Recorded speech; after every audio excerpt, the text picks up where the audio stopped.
Hi అండి. ఈరోజు కారం కూడా తెచ్చుకున్నాం. మేము కూర వండుకునేదాన్ని చెప్పి కూరకు కావాల్సినవి ఇక సామాన్లు చూపిస్తున్నానండి. ఉల్లిపాయలు 4 ఉల్లిపాయలు, 4 టమాటాలు, 5-6 పచ్చిమిరకాయలు,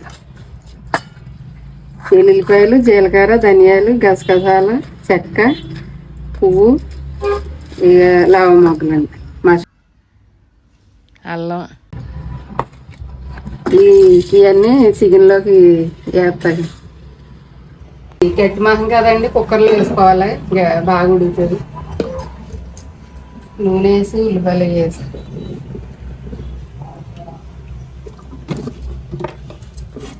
నూనె వేడెక్కాక ఉల్లిపాయలు వేస్తాను. నూనె మరిగిపోయిందండి, ఉల్లిపాయలు వేసేస్తున్నాను.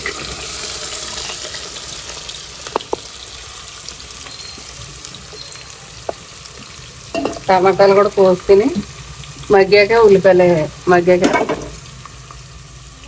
రుచికి సరిపడగా ఉప్పు వేసుకుంటున్నాను. ఇది అల్లం పేస్ట్ అండి, ఇది ఎల్లుల్లిపాయ పేస్ట్. ఇంకా ఈ మసాలా ఆడాక మీకు చూపిస్తాను.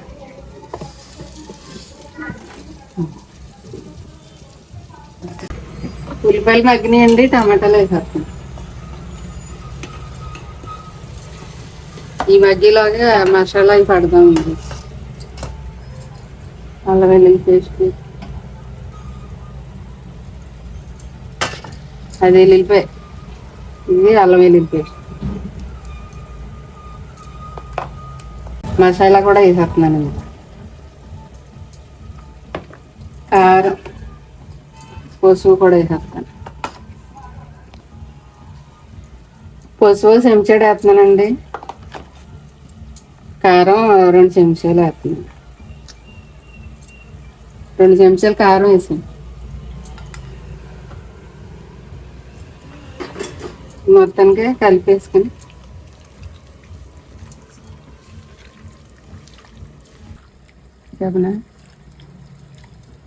ఇందులో కావాల్సిన సామాన్లు అన్నీ వేసాను కదండి. మసాలా బాగా దీన్ని పట్టించి ఉల్లిపాయలు అవి మగ్గాక వేయాలి కూరలోకి. ఉల్లిపాయలు మగ్గుతాయండి, అల్లం వెల్లుల్లి పేస్ట్ వేస్తే బేగాని. ఉల్లిపాయలు మగ్గిపోయినాయండి, చికెన్ వేసేస్తున్నాను.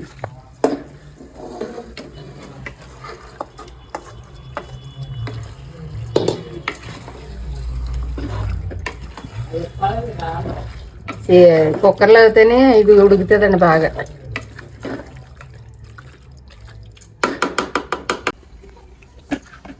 ఉల్లిపాయలు మగ్గాక చికెన్ వేస్తాను కదండి, ఇక కొంచెం ఎగిరిపోయింది.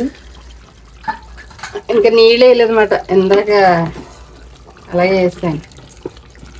కొన్ని నీళ్ళు వేసి మూత పెట్టేసుకుంటే బాగా ఉడుకుతుంది. కొంచెం చికెన్ మసాలా కూడా వేసేస్తే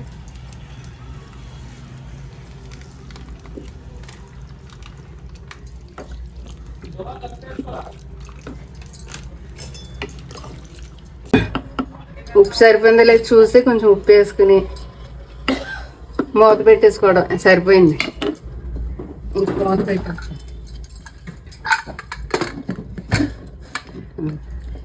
4-5 విజిల్ రావాలండి. 4, 5, 6 అన్నవి వచ్చినా పర్లేదు, బాగా ఉడకాలి. చికెన్ కూర రెడీ అయిపోయిందండి. నేను ఉన్నట్టు ఒకసారి చూసి ట్రై చేయండి. తిన్నాక మళ్ళీ మళ్ళీ మీరే వండుకుని తినాలనుకుంటారు.